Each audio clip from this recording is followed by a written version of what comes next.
Okay, we are supposed to state the amplitude and period of the sinusoid, the phase shift, and the vertical translation relative to the basic function. So this first question says y equals 4 minus cosine of x plus pi over 2. So we're kind of used to it written in this format where it says y equals and then a negative cosine x plus pi over 2 with the 4 on the end. So sometimes they write it in the front, sometimes they write it in the back, but that's your vertical translation. So the plus 4 is our vertical translation. So this sign right here, this negative sign out in front, our amplitude is 1. Amplitude's always positive, remember. So even though you see a negative sign, the amplitude is 1. The negative sign tells you that your graph is reflecting. So it's reflecting in the y-axis, which means it's reflecting up and down. Okay, so it's going to reflect down over the x-axis when you graph it. So we'll just write reflecting here. This plus pi over 2 right here, that means we're going left pi over 2. And then the plus 4 means you're going up 4. Okay, so we found the amplitude. We know that it's reflecting. We know we're going left pi over 2 and we're going up 4. So now we just need to find the period. So remember, the period of the cosine function is always 2 pi divided by b. B is located right here or right here, depends on how your parentheses are written. So either case, this is a 1. So this is going to be, period is going to be 2 pi. All right, we'll do the one down here on the bottom. So this time, this number right here is our amplitude. So our amplitude is 4. This right here is your B. Doesn't look like anything is moving left and right. This minus 2 right here is not attached to the x. This is kind of everything that goes with the argument of the cosine. The minus 2 is the up and down translation. So there's no left and right. It's going down 2. And our period is 2 pi divided by b. And the b is 3 pi, so it's going to be 2 pi divided by 3 pi. So it's 2/3. So the period is 2/3. Okay, I think we answered all of our questions here. Going down, we don't need that. Going down to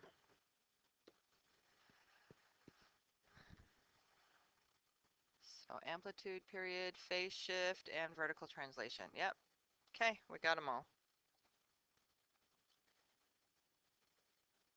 Okay, today we're going to graph the tangent and the cotangent, the secant and the cosecant. So we're going to finish up graphing. So now we'll be able to graph all 6 trig functions. So if we were going to do the 5-point method like we did with the sine and the cosine, if you were going to start with tangent, so if I go around the unit circle, that means I would start right here at this point right here, 1, 0. Tangent is y over x, right? So up here we've got all these definitions for tangent. We've got opposite over adjacent. We've got y over x and sine over cosine. Okay, so all of those work. I'm going to use the definition of y over x since I'm given points. So if I were going to stand right here at 0 degrees and I were going to take y over x, I would say 0 divided by 1, and that would be 0. So at 0 degrees, my point is 0. So my vertical translation, so to speak, is 0. Okay, so now I'm going to come up here to 90.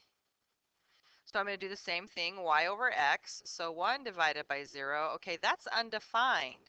So since that's undefined at 90, I'm going to have to draw an asymptote. I can never equal that number. That's undefined. Now I'm going to come back over here, and I'm going to do 0 divided by -1, which is still going to be 0. So at 180 or pi, I'm going to be at 0. Now I'm going to go down to 270, and -1 divided by 0, once again, is undefined, so I'm going to put an asymptote right here. And then I'm back here at 2 pi, which is 0, so there's my point. So using the 5-point method that we did for sine and cosine, not super helpful for the tangent curve. All I see are 2 asymptotes and 3 points. I don't even see the graph. So we're going to have to pick some other in-between points to see what's going on. So I guess if I take 45 would be a good one. That looks like that would be easy to divide. If I take the square root of 2 over 2 and divide it by the square root of 2 over 2, I would end up with 1. So at 45 degrees, which would be right here in the middle, I'd be at 1. Okay, so at least now I know the graph goes up. Let's go the other direction. Let's go counterclockwise. So if I go counterclockwise this way and I go negative pi over 2, I would have an asymptote right here. And I would have a point here, an asymptote right here, and then a point right here. Okay. So let's go counterclockwise to do the negative 45 degrees, and that would turn out to be a negative square root of 2 over 2 divided by a positive square root of 2 over 2 would be a -1. So right here, I would be at -1. Now, you might be thinking that should be a straight line. It's not. So let's kind of pick some more points, I guess, because that's not really helping me get the shape. So let's get, instead of doing off our unit circle now, I'm just going to grab a calculator. And I am just going to start, my calculator's in degree mode, so I'm just going to start typing in, and I'm doing tangent. So in my calculator, I'm going to type in, I know this is 45 degrees right here. So, and I know this one's 30. This is in pi over, this is in radians, but just for a quick reference, I'm doing this. So, and then this one is 60. So just as a quick reference, if I typed in tangent of 15 degrees, I would get the decimal 0.3. So right here at 15 degrees, I would be about right here. Okay, let's do tangent of 30. We could do that one off our unit circle if we wanted, but I just want that to be as a decimal. So that's about 0.6. So that's about right here. 45 we got off our unit circle. 60 we could get off our unit circle, but I'm just go ahead and divide it. Instead of dividing all of that out and then having to change it to a decimal, I'm just going to type it in. So I'm going to do tangent of 60. And that turns out to be 1.7. So that's about right here. Okay, now I'm going to do maybe tangent of 70. So tangent of 70 is 2.7. So see how we're starting to increase faster? Let's see. How about tangent of 80? Tangent of 80, getting closer to our 90 pi over 2. Tangent of 80 is like 5.7. So I'm way off my graph paper, but I'm getting closer and closer to this asymptote. I know how asymptotes work. So this part of the graph gets closer and closer to that asymptote. That's what it does. Okay, well, what's going to happen on the other part of the graph? Well, let's type in, let me erase this because I don't like the two different units there. I was just doing that for quick reference. So what if we did the same thing and we did -30? So I did tangent of -30 degrees, and that would turn out to be a negative 0.57, so negative 0.6, so we're right here. So I'm thinking it's probably going to make that same shape, but it's going to go this way. It's kind of the tangent function's odd. It's an odd function, so graphically that means it's a reflection around the origin. So this branch right here, if you reflect it this way, it comes here. And then if we reflect it down, it follows that line right there like that. So the tangent function's odd, so that's kind of what the shape looks like. Now, I'm going to undo my highlighting there. So it actually repeats the same pattern. So if you look at it, my center point here is at pi, so it's actually going to keep making this same shape like this, and then here, come over here. It's going to do the same thing.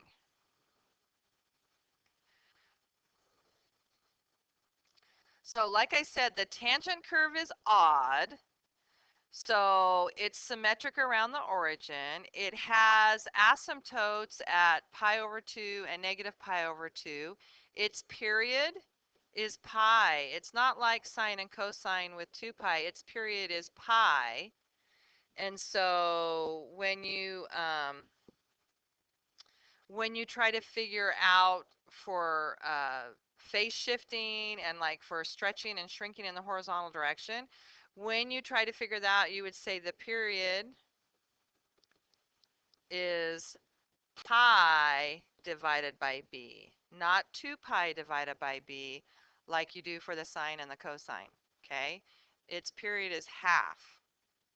It's got a repeating pattern, but only every 180 degrees or every pi radians. Okay, so 5-point method, great to get us started, but it didn't give us enough points to see the exact shape. Let's do the same thing again, but this time let's do the cotangent and see what the cotangent looks like. I bet the cotangent is going to have a very similar shape because we're dividing, right? But this time we're dividing cotangent is x over y. So when we move around the unit circle and we're checking our 5 points, our key points, and we start here at 0, if I'm going to do x over y, I'm going to go now 1 divided by 0, which is undefined. So now instead of having a starting point, a center point at the origin, the cotangent curve has an asymptote on the y-axis. So when I go to graph the tangent and the cotangent, that's kind of what I try to remember. I try to remember a tangent has a center point at the origin, and the cotangent has the asymptote. They're not the same, okay? They're not the same. Now I'm going to move up to 90, or pi over 2. So if I do x over y, that's 0 over 1, so that's 1. So, or excuse me, 0. 0 over 1 is 0. So at 90, here's my 0.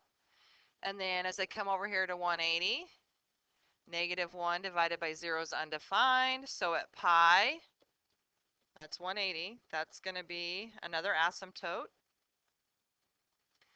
Down here at 270, or 3 pi over 2, if I do x divided by negative 1, that's 0. So here we've got a center point again.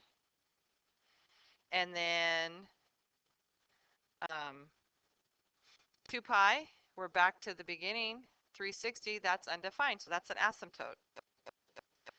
So we can fill that pattern in over here. I would follow the same pattern. I'd put a 0 point at negative pi over 2. I'd put an asymptote at negative pi.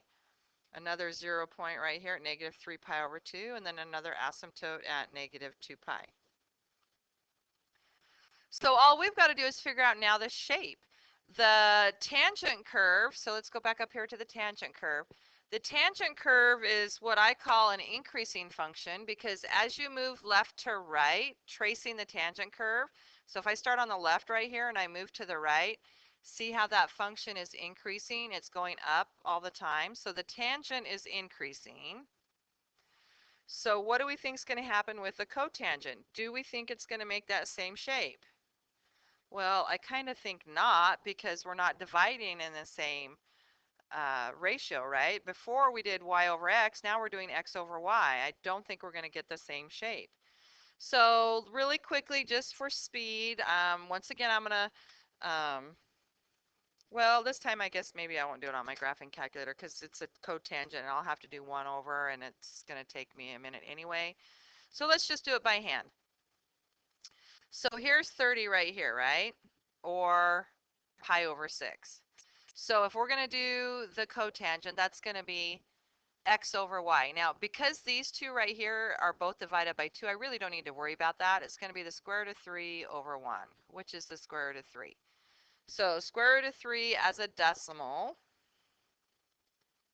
is 1.7. So it's about right here. Okay, so now at 45, square root of 2 divided by square root of 2, that's 1. So that's not going to change. And then, oops, that's not 45. 45 is about right here. Whoops.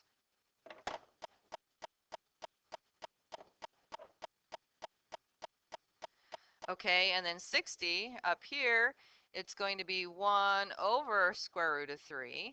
So 1 divided by square root of 3 turns out to be 0.6.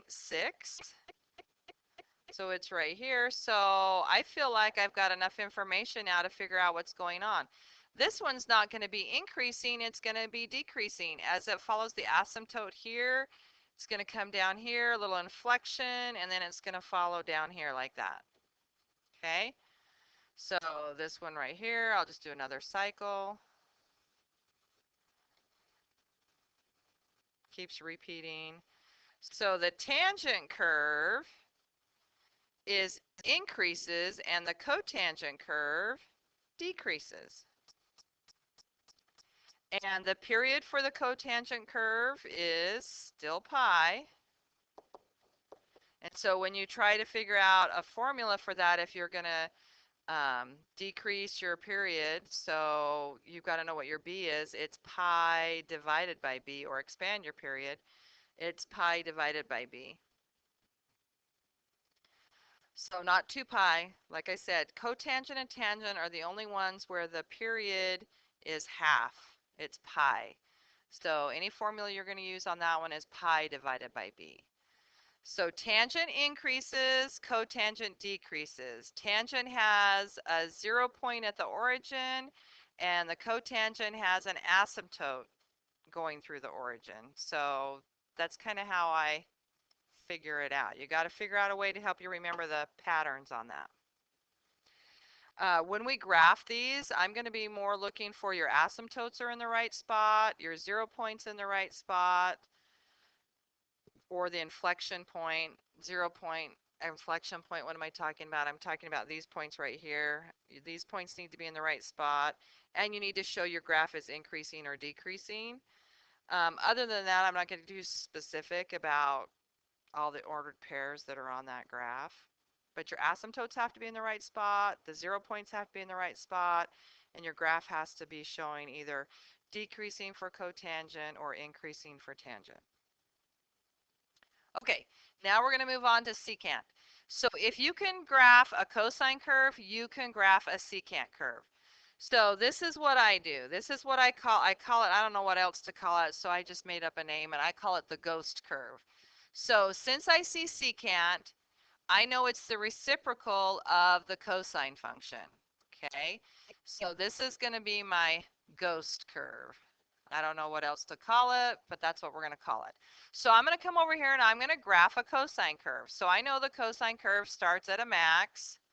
So it starts here, then it comes to an intercept, and then it goes down to a min, back to an intercept, and then back up to the max. So getting down to the midline, min, midline, max, right? So max, midline, min, max. Okay. So our intercepts are always on the midline. Okay, so now instead of drawing that solid though, this is why I call it the ghost curve, I just draw it dashed. So I come over here and I just sketch it in as a dash.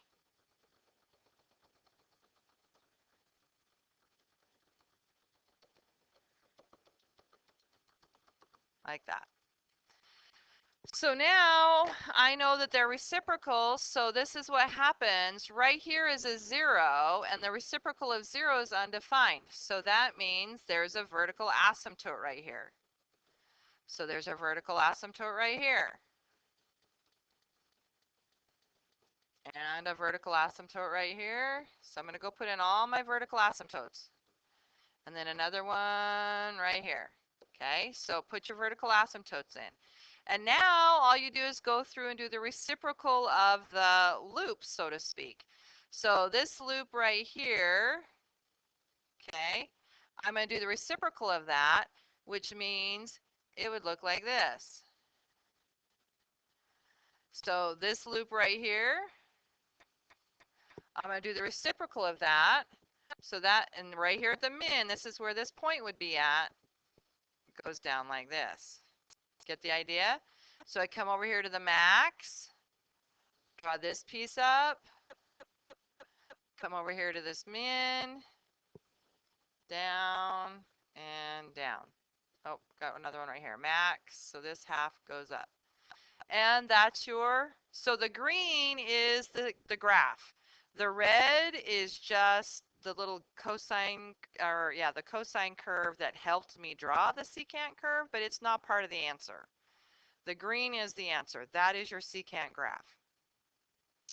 And one secant graph would have an up U and a down U. So the period on the secant graph is 2 pi. So it's going to follow the same formula that you did for the sine and the cosine. So the period is 2 pi. So the formula, if you ever want to change your period, is 2 pi divided by b. Okay, now we're going to do the exact same thing with the cosecant curve. So once again, I'm going to graph a ghost curve. And my ghost curve that I use is going to be the sine, because cosecant and sine are reciprocals of each other. So I'm going to graph the sine curve. So sine curve starts on your midline or an intercept, goes to a max, back to the midline or an intercept, down to a min, back to the midline or the intercept. So other direction, min, midline,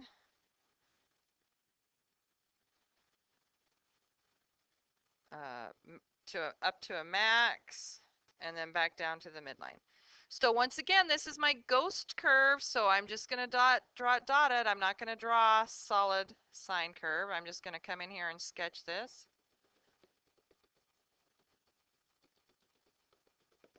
Okay, so that helps me to see what's happening. So now I'm going to graph the cosecant curve. So it's going to be the green curve. So once again, anywhere where I have a 0, a reciprocal, if I do the reciprocal of 0, it becomes undefined. So I'm going to go put in all my asymptotes.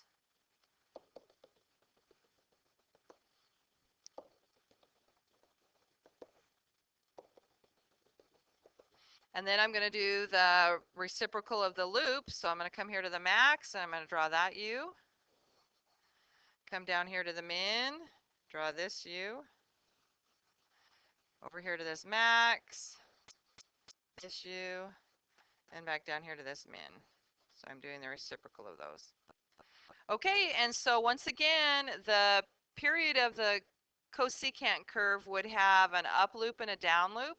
So the period on this is 2 pi. So once again, if you're going to try to change your period, the formula is going to be period equals 2 pi divided by b. So in all 6 of our graphs, guys, the tangent and the cotangent are the only two that the period is pi. All the other graphs, the period's 2 pi. So when you change your period for sine, cosine, secant, cosecant, formula is 2 pi divided by b. When you go to change the period on the tangent and the cotangent, it's always pi divided by b. Okay, let's go ahead and graph a couple just to practice, and then I'll let you work on your own. Okay, so this one you can see that I have not put any scale on my graph paper. So, and I'm looking up here, and this looks like to me the shifting right pi over 4. So if you wanted to make sure that you could get that in your scale, you'd probably want to at least count by pi over 4, which kind of goes into our normal graph, because normally we would say 0, this would be pi over 2 pi, 3 pi over 2, and 2 pi. So that's a good scale, because right in the middle would be pi over 4. So if I'm going to shift, I'm just going to shift one block. So I think that's a good scale. So this direction, I'm going to be negative pi over 2, negative pi, negative 3 pi over 2, and negative 2 pi. Okay, now remember the tangent curve. We got to kind of remember the shape of the tangent curve. Remember the tangent curve without changing the period, you had a 0 point here. It was an increasing curve. It went like this, and we had asymptotes on either side. And because the period was pi, this was pi over 2, and this was minus pi over 2. That's one cycle of the tangent curve. Okay, we're going to take that cycle and we're going to move it right pi over 4. So if I'm going to move it right pi over 4, this 0 point right here is going to move to right here. Okay. This, oh, whoops, I missed a spot. Let me rescale that. I got to. This one right here, so this is going to be, sorry, minus pi over 2, minus pi, minus 3 pi over 2, and minus 2 pi. So normally this asymptote that's right here at pi over 2, we're going to move that one right pi over 4. So there it is right there. And the asymptote that's normally right here at pi over 2, we're going to move that one right. So it's going to come right here. Okay, so check your spacing. It looks like to me on the graph that I have, 4 boxes would be pi spacing. That would be the period. So check in between your asymptotes right there. Do you have 4 boxes? I do. So I shifted everything in the right direction. I've shifted everything in the right amount. So now I'm just going to sketch in the tangent curve. So remember, I'm checking to see whether you know whether it's increasing or decreasing. So it's kind of that shape. Now I'm going to do another cycle. So my every 4 blocks is going to be another tangent curve. So 1, 2, 3, 4. So I've got an asymptote right here, and the 0 point's right in the middle. So it's kind of looking like that. And then I'll do one on this side. So you really should do as many cycles as you should, at least minimum 2. Sometimes when you expand the period, you can't get 2 in, but a minimum of 2 cycles when you're graphing, guys. If you can get more, then do more. It looks like to me that about goes, I could make my scale go out further, but that's good enough. Okay, so there's a tangent curve. Cosecant. Okay, so right off the bat, I'm going to try to analyze this. So first of all, amplitude is 2. So I know it's going to go higher than it's normally supposed to. And this is going right pi over 2.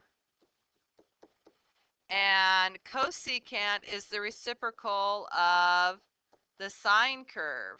So that's telling me I'm going to do the ghost curve of a sine. So basically what I'm going to graph first is this.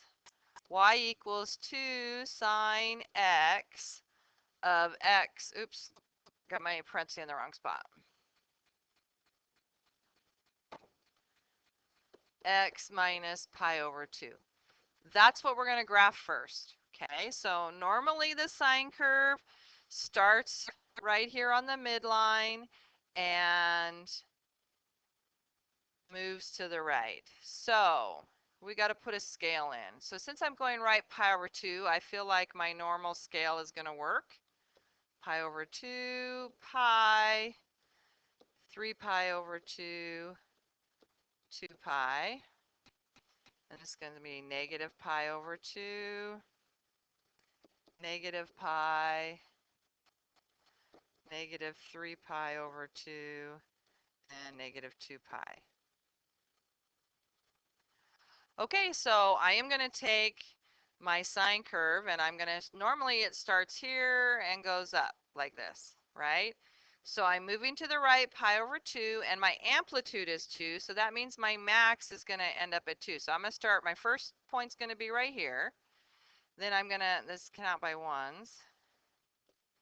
So then I'm going to a max, back to the midline, down to a min, and then back to the midline. So I'm going to just sketch in that ghost curve. Okay, And now I'm going to go the other direction. So I'm going to come down here to a min, back to the midline or an intercept, up to a max, back to the midline or an intercept, and then down to a min. All right, that's my ghost curve. So now I'm going to draw the actual answer. So this is not the answer. If you write this on your paper, it's wrong. This red graph is just a tool to help us draw the cosecant. So I'm going to put my asymptotes in first.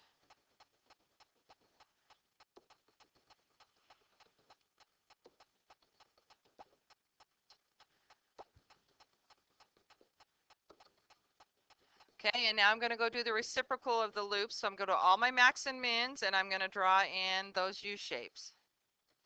And remember, the U-shapes start right on the max and min. They don't go down lower here, or they don't go higher. It's right at that min point. That's where the turning point is. So this direction,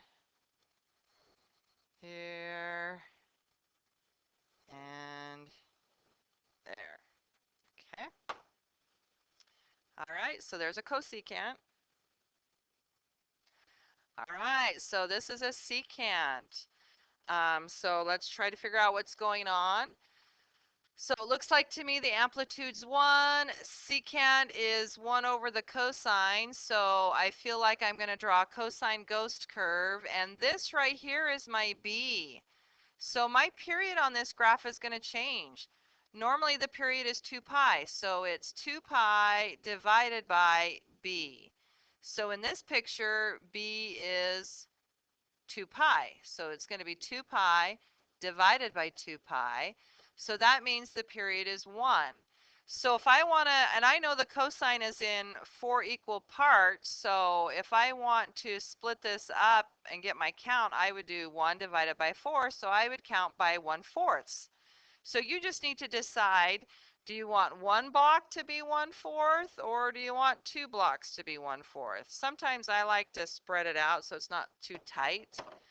So I think I'm going to do 2 blocks 1/4. So this would be 1/4, 1/2.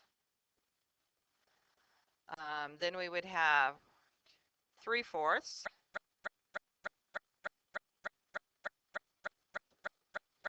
and then 4/4 would be 1. Then the next one would be 5/4 if we kept counting. So maybe I'll just make that 5/4. And then the next one would be 6/4. We're just counting by 1/4. So this would be a negative 1/4, a negative 2/4, which is a negative 1/2, a negative 3/4, a negative 4/4, and a negative 5/4. Okay, so there's a good scale.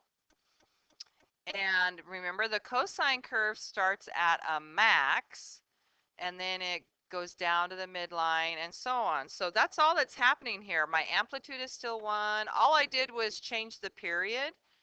So my cosine curve, so I'm going to draw the ghost curve now. So I'm going to use, I guess I'll stick with the red.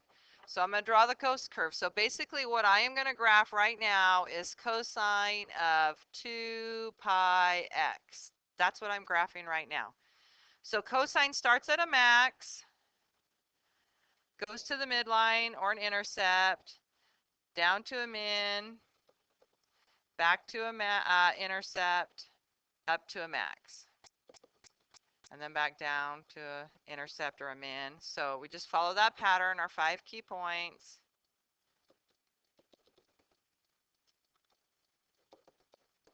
Okay, so there's my ghost curve. So now I'm going to go and draw in my asymptotes. So I'm going to use the green one for that. So right here is an asymptote, asymptote, asymptote.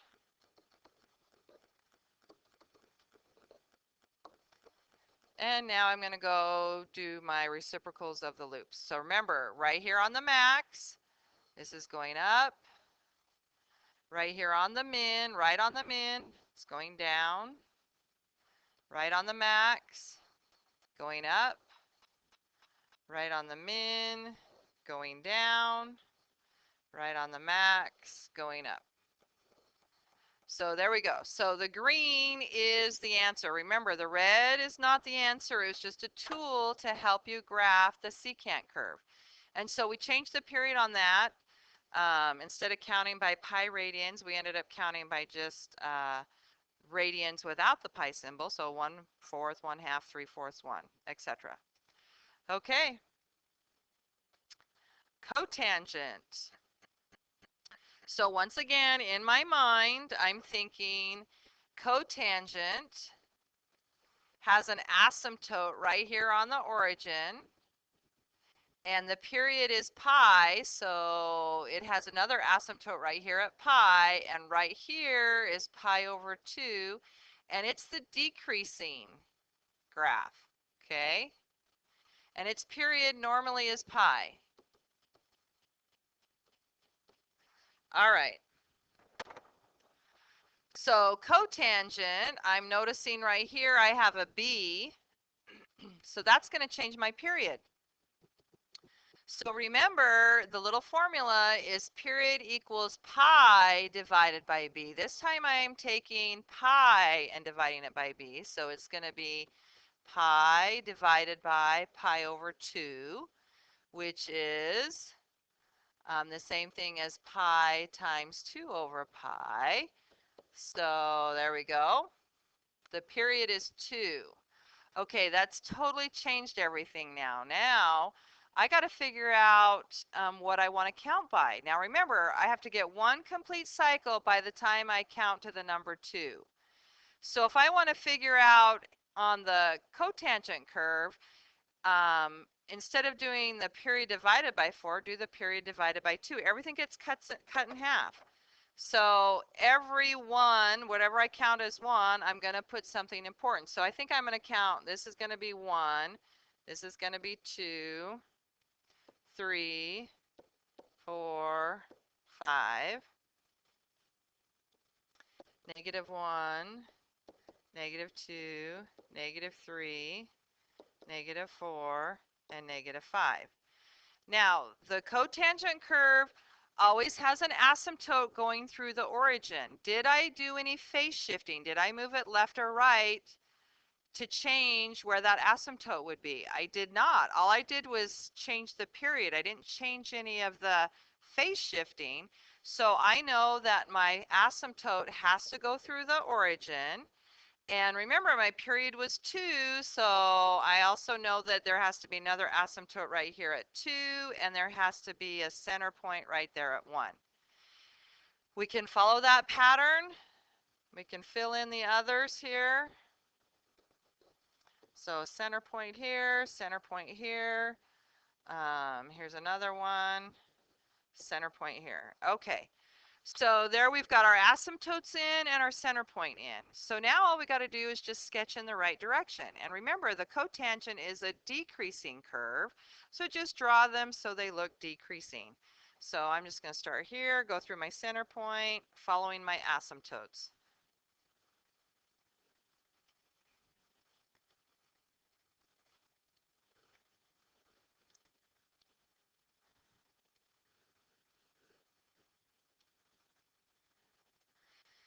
Okay, I think that, yep, that's the last one. So here's something that a lot of students will ask me about. I didn't put an example of it, but in the cotangent and the tangent curve, what would have happened if there had been a 2 here or a 3 here, or if there's something, if the amplitude changes?